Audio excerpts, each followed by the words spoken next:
Hello, my name is Sarah Brown, and I am coming to you today with 5 tips to make your scholarship application for the ROTC scholarship stronger. So my first tip for you would be to apply for all your options. So any scholarship that you qualify for, apply for it.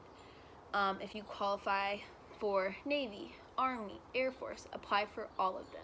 Keep in mind, however, that when it comes to the Department of the Navy scholarships, you'll have to pick between Marine Corps, Navy, and Navy Nurse. You can't apply for all 3. You'll have to pick one of those, but you can apply for those in conjunction with other branches. So apply for all of them. You can always decline. And kind of going with weighing your options and applying for all of them, make sure you don't wait too long. Don't wait too long. You want to apply early and often. Get your application in well before the deadline. So if you're a junior, I would start building your application now. It won't open to you until the spring of your junior year. But as soon as it opens, I would start building your application. That gives you plenty of time to get good letters of recommendation, to have people double check your essays, and all of that jazz. And then you can get on more boards, if that makes sense. So it's a board system, and you want your application to be ready by the first board, second board, third board, however many there is for your branch. So pick the branch that's right for you, weigh all your options, and apply early and often. That's all kind of in the first tip of management, managing yourself and your time. Okay, my second tip, the next 3 kind of focus, or 4, really focus on the application itself. First thing about the meat of your application, you really want it to be well-rounded. So that means that if you're involved in 10 extracurricular and varsity athletics, that's great, but also make sure that your GPA reflects academic integrity and academic commitment. That's super important for the board to see that you can manage your time.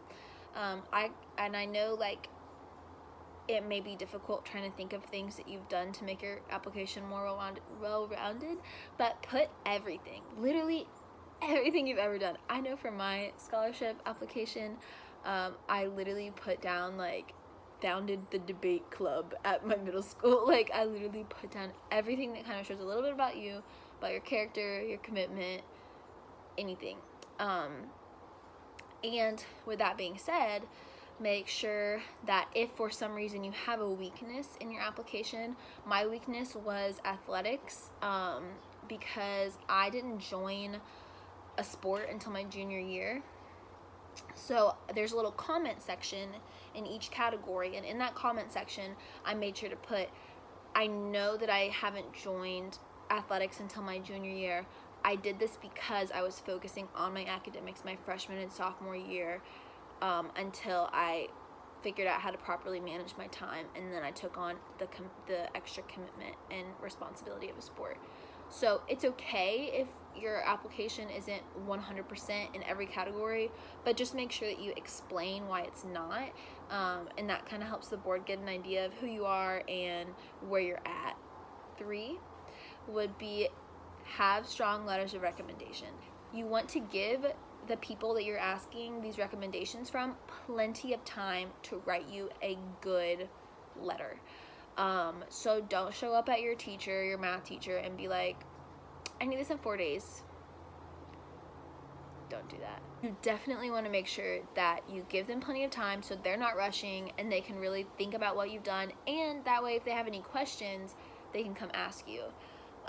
So yeah, and make sure that you have a strong brag sheet. And with that being said too, if you're a junior, or a sophomore, or even a freshman watching this video, start kind of building relationships with the teachers that you think you might want letters of recommendation from. I knew, okay, I need a math teacher and a science teacher. So I kind of knew going into my senior year who I wanted, and I made sure to regularly come see them, check on them, make sure that they knew that I was going into ROTC, and keeping those lines of communication with them open. And then when you do ask for a letter of recommendation, they'll feel better about giving you one and about coming to you with questions because you'll already have that communication open. Number 4, have your essays double, triple, quadruple, I don't know what 5 is, checked. Have your English teachers read it, anybody you can think of. And then on top of that, after you feel like it's very strong and you don't know where else you can possibly improve it, then go to either your school's JROTC instructor, or if you know somebody active duty or retired, send your essay there and say, hey, I'm trying to get an ROTC scholarship. How do you think my essay reads from the perspective of somebody who has served in the military? Because the board consists of active duty officers, so they're going to kind of know what to look for. Yeah, have your essay double, triple checked and read by kind of the demographic of the board too. Okay, and my final tip, number 5, have a strong personal interview. So you're going to have to do an interview with an active duty. If you can get it in person, please do so. You always are going to make a stronger impression on somebody when you can shake their hand, make eye contact, they can hear your voice, see your body language. You're obviously going to have a stronger impact and make a better impression than if it's just your voice over the phone. I did the phone interview because of circumstances out of my control. It was weather related and I couldn't go out of town to meet them. But with that being said, I made sure at the end of our interview to really emphasize how important service was to me. I thanked her for her service, and I said, I hope that one day I will be serving alongside of you. All I want to do is serve the country in whatever capacity I can, and I hope that's through ROTC. And that was the kind of the impression I left on her. And I mean, it must have been okay. But yeah, so in person if you can, and make sure if you're somebody who doesn't have experience with any military personnel or ROTC at all, make sure you say yes ma'am, no ma'am, yes or no sir.